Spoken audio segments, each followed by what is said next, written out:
아버지 감사합니다. 잘하나 못하나 우리의 마음과 중심으로 여호와를 찬양할 수 있는 삶이 영원토록 이어지기를 원합니다. 뿐만 아니라 우리 하나님의 크신 사랑과 은혜가 그 입술에 그 심령에 늘 충만히 부어질 수 있기를 또한 간절히 바라고 기대합니다. 오늘 이 시간에도 이곳에 있는 우리 모두에게, 예배하는 우리 모두에게 하나님의 크신 은혜가 있기를 원하며 또한 그렇게 해주실 줄을 믿습니다. 예수님의 이름으로 기도합니다. 아멘. 세상은 그 룰이 있는 것 같아요. 룰. 혹시 아십니까? 룰. 자연도 어떤 룰이 있죠. 자연의 법칙이라고 해서 룰이 있고, 우주도 보면은 여러분 공부하신 것처럼 어떤 우주의 법칙들이 있죠. 그래서 그 법칙에 맞춰서 세상이, 우주가 자연 삼라만상이 이렇게 돌아갑니다. 심지어는요, 윷 해보셨습니까? 윷놀이. 명절 때마다 우리 윷을 하지 않습니까? 윷에도 보면은 그 룰이 있습니까? 없습니까? 있죠. 그러면 만약에 여러분 생각할 때 윷을 하려고 하면은 먼저 뭘부터 배워야 됩니까? 그 룰을, 법칙을 배우고 나서 해야 되죠. 막 법칙이 또 틀리는 사람들, 뭐 어떤 데 들어보니까 고수독도 뭐 경상도 쪽은 좀 다르고 뭐 이래가지고 막 판이 붙다가 막 한판 싸우고 뭐 어디서 그런 룰이 있느냐 뭐 이러지 않습니까? 이처럼 이 세상에는 룰이 있더라고요. 규칙이 있죠. 근데 여러분 그 생각해 보셨어요? 하나님이 이 세상을 만드시고요, 인간을, 우리를 이 땅에 보내셨을 때에 어떠한 룰을 정해놓으신 겁니다. 근데 그 룰 가운데 어떤 룰이 있느냐면 영적인 룰이 있는데, 우리의 삶이요, 한마디로 말하면 세상에 덧없이 살다가 끝나는 나그네 인생길로 룰을 정해놓은 게 아니고 우리의 삶이 전쟁이라고 정해놓으셨어요. 영적 싸움, 영적 전쟁. 그래서 심지어는 하나님을 스스로 말씀하실 때 하나님은 무슨 신이시라고요? 전쟁에 능한 신이다. 저는 깜짝 놀랐어요. 옛날에 하나님은 사랑의 하나님, 그저 전지전능하신 하나님, 뭐 이 정도는 충분히 와닿는데, 하나님이, 저와 여러분이 믿는 하나님이요, 전쟁에 능한 신이라는 것입니다. 이게 무슨 의미일까라고 보았더니만, 어떻게 보면 이 세상을 하나님께서 어떠한 룰을 만드셨는데, 뜻밖에도 저희들에게 어떤 룰을 정해놓으셨냐면은, 너희가 비록 육을 가지고 이 땅을 살아가고 있지만은 너희의 삶의 실체적인 어떠한 목적은 영적 실험, 영적 전쟁이다. 전쟁은 편한 상태입니까? 그렇지 않으면은 항상 긴장되어 있는 상태입니까? 긴장되어 있죠. 전쟁을 안 해보셔서 모르십니까? 영화를 한번 보시면 느낌이 어떻든가요? 기드온이라고 하는 사사가 있었습니다. 그 기드온 사사가요, 어느 날 전쟁을 하게 되는데 하나님께서 그 기드온 사사에게 전쟁에 나갈 자를 추스리는 일이 생겼죠. 근데 여러분, 숫자가 많으면 많을수록 오히려 전쟁에 이길 확률이 높은데, 뜻밖에도 하나님이 뭐라고 말씀하셨느냐면은 이런저런 이유로 집으로 돌아가야 될 자들은 다 돌려보내라는 것입니다. 최종적으로 수많은 사람들 중에 돌려보내는데 얼마를 남기고 다 돌려보냅니까? 300 숫자를 남기고 다 돌려보냅니다. 그 300이라는 숫자는 전쟁에서 이길 수 있는 숫자가 아니라 전혀 불가능한 숫자죠. 근데 마지막 300을 뽑았는데요, 그 뽑힌 300인이 어떤 모습 때문에 뽑혔는지 아십니까? 예. 강에서 이제 물을 마시게 하셨는데, 물을 먹는데 군인이라는 사실을 깜빡 잊은 무지한 자들은 머리를 그냥 물에 들이받고 물을 벌컥벌컥 마셨던 겁니다. 근데 어떤 이는요, 군인이라는 그것을 항상 잊지 아니하고 물을 떠서 이렇게 마셨어요. 왜요? 혹시나 적군이 물 마시는 중에 기습할까봐 그런 생각 가운데 물을 조심스럽게 떠서 마시면서 경계를 했던 거죠. 그랬더니만 하나님께서 뜻밖의 뭐라고 하십니까? 그렇게 물을 떠먹은 사람 300용사를 남기고 나머지는 다 돌아가게 해요. 저는 왜 이 말씀을 드리냐면 지금 하나님이 룰을 정하셨는데 우리의 실제적인 어떠한 삶의 궁극적인 목적은 영적 싸움에서 승리하는 자에게 얻게 되는 영원한 하나님의 나라인 것을 계속 알려주는 거예요. 다시 말하면 천국은 가만히 앉아서 천국을 사모합니다, 천국 가고 싶습니다 라고 해서 갈 수 있는 나라가 아니라고 말씀하고 있어요. 출애굽한 이스라엘 백성들이 광야를 거치고 나서 가나안 땅에 들어갔죠. 근데 가나안 땅에 들어가서 그냥 바로 먹고 살면 될 줄 알았는데 가나안 땅에 들어갔더니만 무엇이 기다리고 있었습니까?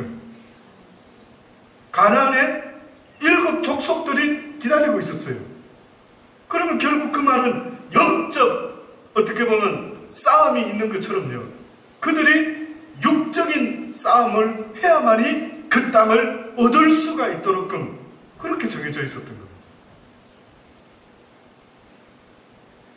이 말씀이 주는 비유가 있다면요, 저와 여러분의 삶 가운데 이제 천국을 소망함으로 죄에서 이제는 출애굽하고요, 이제는 하나님의 백성으로 연단받으며 이제 나아가서 궁극적으로 우리가 어떤 모습으로 하나님의 나라에 들어가는 그날까지 갖추고 있어야 되느냐면 영적 하나님의 십자가의 용사의 모습으로 갖춰야 됩니다. 그러니까 궁극적으로 하나님은 우리에게 어떤 크리스찬의 모습을 만들어내고 싶으시냐면은 이 땅에서는 하나님을 위해서라면 죽으면 죽으리라고 하는 용감한 믿음의 용사를 만들어내기를 원하고 계시는 거예요. 근데 그 용사의 자격을 예를 들어 기도원을 보니까요, 기도원은 아주 늘 군인의 자세를 잊지 아니하는 그를 뽑아서 하나님께서 그와 함께함으로 전쟁에 승리를 하게 되죠. 결국 전쟁의 승리는 어차피 이기는 것인데 하나님께서는 누구와 함께 그 승리의 잔을 들기를 원하시는가 보니까 하나님의 말씀에 순종함으로 늘 깨어있는 그 용사들을 통하여 하나님은 함께 승리의 잔을 들기를 원하고 계시는 거예요. 그러면 여러분 하루하루 살아오셨죠? 오늘도 일주일간 지내셨죠? 한번 스스로 물어보십시오. 내가 크리스찬의 십자가의 영적 전쟁을 늘 의식하며 일주일간을 보냈는가? 그래서 성경에 깨어있으라는 뜻이 무슨 뜻인 것 같습니까? 깨어있으라, 깨어있으라. 자지 말고 졸지 말고 세상에 취하지 말고 다른 데 마음을 빼앗기지 말고 늘 깨어있으라고 그렇게 말씀을 하는 겁니다. 저도 늘 싸웁니다. 또 넘어질 때마다 어느 때는 저는 저 자신이 너무 밉습니다. 밉습니다. 이 육신의 삶을 언제 멈출 수 있을까요? 이 어떻게 보면 부족한 육신의 삶, 주님의 도움 없이는 이길 수 없는, 승리할 수 없는 이 부족한 삶을 하나님 어느 때까지 보기를 원하십니까? 저도 승리하고 싶은데 아버지여 도와 주옵소서가 절로 나오더라고요. 그러는 중에요, 저희 교인이 아닌데 어떤 분이요 저에게 나눔 선교회에 후원하는 분 중에 한 분 같아요. 목사님 참 글을 잘 받았습니다. 여러 가지 깨달은 걸 이야기를 하면서요, 그러면서 저보고 조금 있다가 또 답장이 왔는데 조셉이라고 하는 흑인 청년을요 CCM을 보내는 거예요. 그래서 제가 여러 번 싹 다 돌렸었는데 한번 들어보셨습니까? 오하이오 주에서 한국어과를 다닌 청년이랍니다. 그러니까 한국말이 그냥 어설프게 배우는 한국말이 아니더라고요. 근데 그 청년이 어떤 거리에서 찬양을 하면서요, 잠깐 어떤 표현을 자기의 그 어떤 생각을 왜 한국에 와서 하필이면 이렇게 길에서 찬양을 하는지를 잠깐 언급하는데 하나님께서 여러 나라 중에 나를 한국 땅으로 보내셨다고 그러는 겁니다. 잘 몰랐는데 우리 민경 집사님이 그 아는 걸 또 하나 보내주셔가 제가 보니까 무슨 TV 프로에 뭐 이런 합계 듀엣처럼 뭐 같이 가수가 초청해서 뭐 부른 저는 몰랐는데 보니까요 텔레비에도 나왔더라고요 그 청년이. 근데 저 심령에는요 힘이 좀 빠져서 하나님 어쩌면 좋을까요 하는데 뜻밖에도 그 조셉 군의 찬양을 들으면서 가슴 속에 힘과 용기와 은혜가 생기는 거예요. 와! 꼭 저 젊은이가 저 눈에는 다윗 같아 보이는 거예요. 어떻게 보면 미국보다도 더욱더 영적으로 왕성한 대한민국에 저 흑인 청년이 와가지고요 길에서 오히려 유창한 한국말로 하나님을 찬양하는 그 모습을 아마 한국에 다니는 수많은 기독교인들이 보면 어떤 느낌을 받을까? 아니 우리는 복음을 전하는 민족인데 어디서 지금 쟤네들이 우리한테 와가지고 저렇게 하나님을 믿으셔야 된다라고 말하고 주의 이름으로 축복합니다, 예배합니다 라고 막 찬양을 간증하며 하는데 얼마나 그 찬양이 와닿는지. 진짜 내년에 나눔 선교회 하면은 그 청년을 부르고 싶더라고요. 저렇게 아름다운 청년이 있구나. 나이만 먹어가는 저의 모습과 비교되면서요 얼마나 신선하고 정말 다윗과 같은 골리앗 앞에서도 아주 다 두려워하지 아니하고 그 수많은 사람들이 막 수근수근하고 뭐 쳐다보고 지나가는데 거기 앞에서요 얼마나 자연스럽고 얼마나 영적인 편안함과 평온함과 이것을 쫙 흘러내리며 보내면서 찬양하는데 어째 그렇게 아름답게 들리는지요. 아주 팬이 됐습니다. 한번 잠깐 보는데 귀엽고 기회 주신다면 그를 한번 초청하고 싶어요. 영적 싸움인 것 같더라고요. 저는 그런 친구들이 최일선에 서서 주의 이름으로 주를 따르자라고 외치는 꼭 사령관과 같은 그런 영적 용사의 느낌이 들더라고요. 이러한 주님께서 룰을 정하셔서 너희의 싸움은 혈과 육이 아니요 오직 공중의 권세상은 악한 영에 대함이다 라고 말씀하신 그 말씀이 오늘 본문을 통해서는 이렇게 말씀했지요. 또 눈은 눈으로 이는 이로 갚으라 하였다는 것을 너희가 들었으나 나는 너희에게 이르노니 악한 자를 대적지 말라. 성경에는 원래 악한 자를 대적지 말라라는 말도 있지만은 사실은 대적하라는 말이 있지요. 어느 때입니까? 악한 영을 사실은 대적하라고 합니다. 여기서는 악한 자를 대적하지 말라 했지만 악한 영을 대적하라는 말은 있죠. 에베소서 6장 10절에 보면은요 정말로 너희가 주 안에서와 그 힘의 능력으로 강건하여져라. 자, 여기는 육적인 강건함을 말하고 있는 게 아닙니다. 정말로 너희가 주 안에서 영적으로 그 힘의 능력으로 강건하여지고 마귀의 계굴을 능히 대적하기 위하여 하나님의 전신 갑주를 입어라. 마귀를 대적하라, 대적하지 말라. 대적하라라고 말했죠. 그런데 지금 우리 본문에서는 뭐라고 말하고 있다고요? 악한 자를 대적하지 말라. 그럼 무슨 뜻입니까? 무슨 뜻입니까? 뭐 느낌이 오는 게 있습니까? 결국은 하나님은요 죄는 어떻게 보면 미워하되 사람은 어떻게 해요? 미워하지 말아라. 사람 미워하시면 여러분 믿음 꽝입니다. 저는 가장 심플한 이야기가 이건데 오랫동안 이것을 깨달지 못하다 보니까요 무슨 신앙생활 하는 게 뭐 교회 열심, 기도 열심, 뭐 사역 열심, 선교 열심, 구제 열심 그런 쪽으로만 생각했던 때가 있었는데 어떻게 보면 하나님께서 우리에게 말씀하는 아주 간단한 영적 전쟁의 그 모습은요 그 누구도 미워하지 말고 그를 주의 이름으로 사랑하라. 이것이 바로 신령한 하나님의 주 안에서의 힘과 능력이 된대요. 이게 능력이 된대요. 그래서 마귀의 모든 괴교, 사람을 통해서 마귀가 행하는 모든 짓거리들을 이길 수 있는 힘과 능력은 바로 그것이다. 우리의 씨름은 혈과 육에 대한 것이 아니요 정사와 건세와 이 어둠의 세상 주관자들과 하늘에 있는 악의 영들에 대함이라. 그러므로 하나님의 전신 갑주를 취하라. 영적 무장을 해라는 겁니다. 육적인 싸움은 멈춰라라고 계속해서 지금 말씀하는데, 저와 여러분은 얼마나 육적인 인생을 살아오는지 영적인 것을 알지 못하고 깨닫지 못하다 보니까요, 육적으로 사람을 미워하는 일들이 얼마나 많은지 몰라요.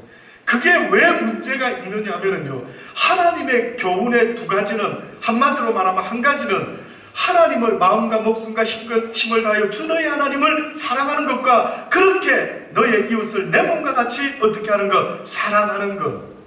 그러니 영적 전쟁의 결과는 사랑할 것이냐, 사랑을 못하고 미워할 것이냐. 결국은 누군가를 미워하면 져버리는 겁니다. 여러분은 날마다 어떻게 보면 살면서 미워하는 이유를 보게 됐죠. 미워하는 이유를 보게 됩니다. 저는 우리 승재가 예를 들어서 조금 막 순간에 잘 나가다가 한 번씩 혈기가 있는 것 같아요. 혈기가. 한 번 혈기가 팍 도지면은, 오늘은 지금 머리가 아파가지고 감기가 우리 온 가족이 지금 조짐이 안 좋습니다. 혈기가 팍 한 번씩 올라오면은 막 그냥 복수하는 마음. 제가 듣기에는 막, 아빠 저런 나쁜 놈들은, 저것들은 막 용서하지 안 해야 된다, 이런 복수심에 이런 게 있더라고요. 구약 성경에서요, 인간의 존재의 모습 속에 인간은 복수하는 속성이 있어요. 인정하십니까? 인간의 이 캐릭터 중에 이것이 죄로부터 나왔다라고 하면 할 말은 없는데요. 근데 인간의 성품 속에 이 육적인, 어떻게 보면 사단의 종로를 하면서 생겼는지는 모르지만 이 복수심이 있는 것 같아요. 그래서 아담도 죄를 지었을 때 그의 복수심이, 하나님과 이 여자가 나한테 이렇게 만들었나이다, 복수를 하는 것 같아요. 이 복수심에 어떻게 보면은 우리가 잘 아는 성경의 이야기 있죠. 야곱의 아들들이 그 자기 누이 동생 디나가 있었는데, 디나가 어느 날 세겜 족속의 그 추장 아들에게 왜 강간을 당하게 됩니다. 그때 이 소식을 들은 오라비들이 어떻게 합니까? 이거 용서할 수 없다. 복수심이 불타오르죠. 그래서 결국은 꾀를 써가지고요, 세겜 족속의 남자들을 엄청나게 죽여버립니다. 그래서 수많은 주변 부족들에게 이 소식이 전해지면서 대적의 위험에 놓이게 되죠. 이러한 인간들의 본능 속에 어떻게 보면 이것도 악한 본능이죠. 사단에게 종노릇 하면서 가지는 가장 나쁜 본능 중의 본능.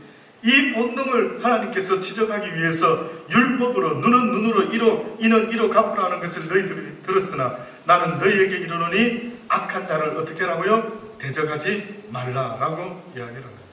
이것을 갖다가 동해 복수라는, 동해법이라는 이런 법이 있습니다. 너무 힘 있는 자들이 복수할 때는 다 죽여버리니까 너무 세다 이거. 그래서 공평하게 복수를 하자라고 하는 뜻으로 똑같이만 갚아야 된다라는 법이 생겼다라는 거예요. 이 이야기가요, 성경 구약의 세 군데에 나옵니다. 출애굽기 21장. 이 어떻게 보면은 코란에 있는 이야기도 여기 성경을 근거로 한 이야기들이 많은데, 그들의 그 과격한 모습이 어떻게 보면 이런 것을 그렇게 해석하는 것 같아요. 출애굽기 21장 22절에 보면은 사람이 서로 다 싸우다가 아이 뵌 여인을 다쳐 낙태케 하였으나 다른 해가 없으면 그 남편의 청구대로 반드시 벌금을 내되 재판장의 판결을 쫓아낼 것이라. 그러나 다른 해가 있으면 갚되 생명은 생명으로, 눈은 눈으로, 이는 이로, 손은 손으로, 발은 발로, 데운 것은 데움으로, 상하게 한 것은 상함으로, 때린 것은 때림으로 갚을지니라. 왜 구약에 이렇게 써놓았을까요? 자, 이런 판결을 내리라 했죠. 왜 구약의 모세의 율법에는 이런 이야기가 이렇게 적혀 있죠? 레위기 24장 19절로부터 보면은 사람이 만일 그 이웃을 상하였으면 그 행한 대로 그에게 행할 것이니 파상은 파상으로, 눈은 눈으로, 이는 이로 갚을지라. 남에게 손상을 입힌 대로 그에게 그렇게 할 것이며 짐승을 죽인 자는 그것을 물어줄 것이요 사람을 죽인 자는 죽일지니 외국인에게든 본토인에게든 그 법을 동일히 할 것은 나는 너희의 하나님 여호와입니다. 무섭죠. 하나님이 이렇게 복수를 어떻게 보면 결국 복수라는 표현보단 공의의 하나님인 것을 지금 말씀하고 있는 것 같아요. 언젠가 마지막 때에 나도 너희가 뿌린 대로 똑같이 거두게 해줄 것이라는 공의의 하나님이 표현이 되면서요. 이런 이야기만 계속 있었다면 저도요. 왜 하나님이 이런 식으로 무섭게 말씀했지? 라고 했을 텐데 신명기 19장을 읽어보면서요. 그러면 그렇지. 하나님의 확연한 이유가 있으셨구나 라는 것을 깨달았습니다. 신명기 19장 15절의 말씀부터 보면은요. 사람이 아무 악이든지 무릇 범한 죄는 한 증인으로만 정할 것이 아니고 두 증인의 입으로나 세 증인의 입으로나 그 사건을 확정할 것입니다.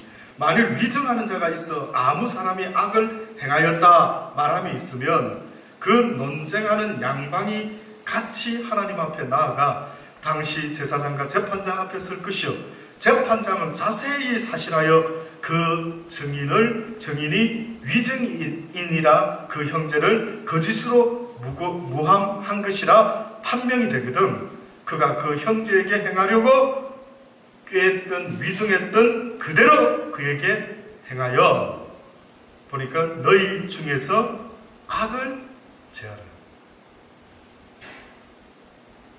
그리하면 그 남은 자들이 듣고 두려워하여 이후로부터는 이런 악을 너희 중에서 다시 행하지 아니하리라. 내 눈이 긍휼히 보지 말라. 생명은 생명으로, 눈은 눈으로, 이는 이로, 손은 손으로, 발은 발론이라. 결국은 이렇게 표현하신 하나님의 뜻이 뭐라고 말합니까? 그들로 하여금 악을 짓지 못하도록 하라라고 하는 뜻에서 이렇게 무서운 이야기가 성경에 있는 것입니다. 자, 그래서 지금 오늘 본문에 예수님이 말씀하기 시작합니다. 눈은 눈으로 이는 이로 갚으라 했다는 것을 너희들은 들었으나 나는 너희에게 이르노니 악한 자를 어떻게 하지 말라고요? 대적지 말라. 누구든지 오히려 내 오른뺨을 누가 치면 왼뺨도 돌려 대고 또 너를 송사하여 속옷을 가지고자 하는 자가 있다면 기꺼이 그에게 겉옷까지 가지게 하라. 누구든지 너로 억지로 오리를 가게 하거든 그 사람과 심리를 동행하고 내게 구하는 자에게 주며 내게 꾸고자 하는 자에게 거절하지 말라. 결국은 죄를 짓지 않는 상태에서 살아가라라고 말씀하는 게 아니고요.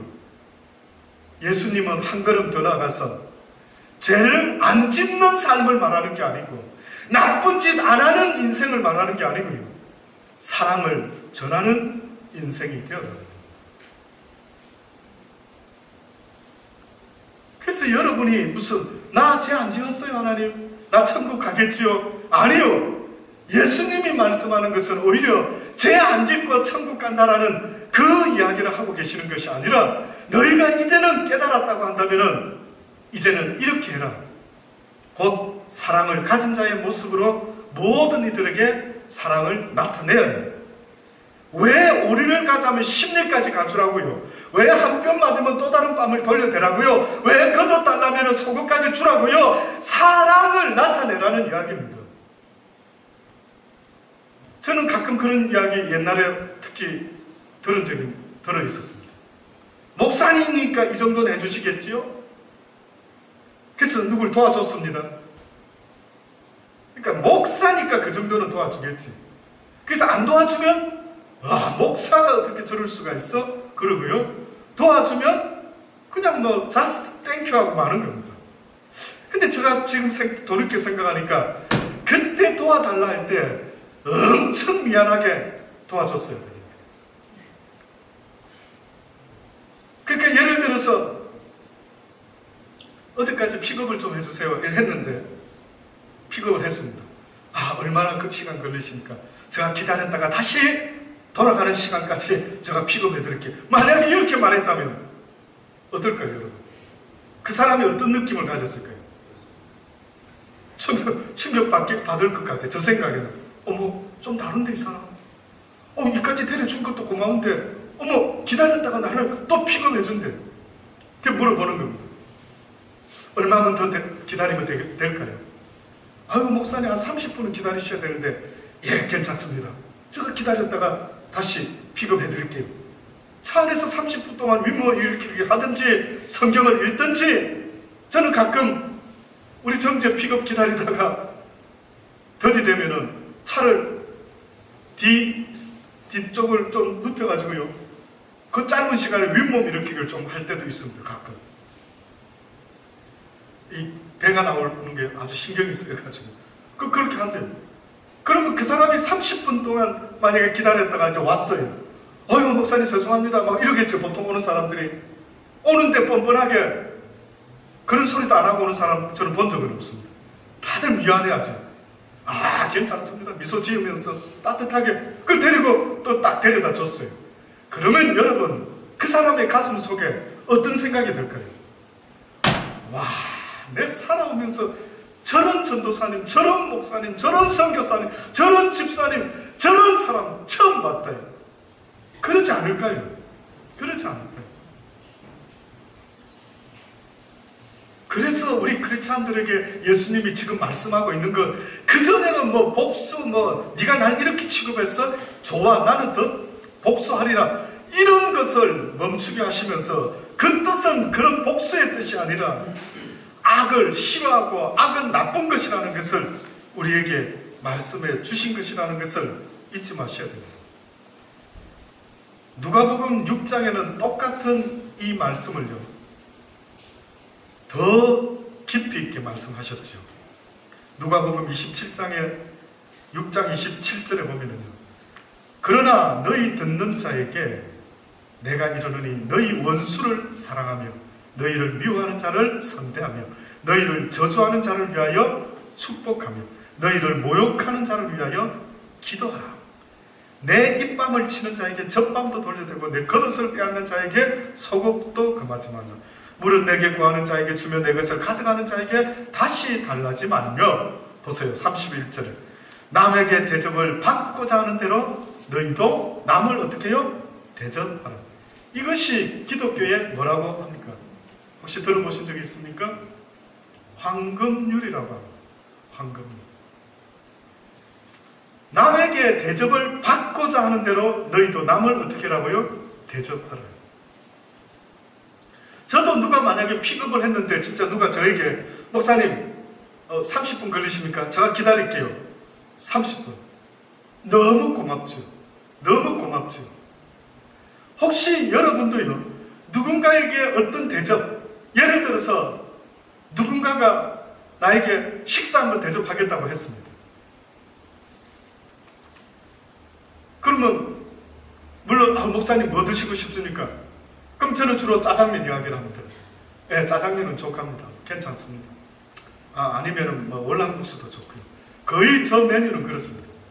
근데 만약에 누군가가 자기는 짜장면과 월남국수가 왠지 나는 그렇게 대접받으면 조금 섭섭할 것 같다.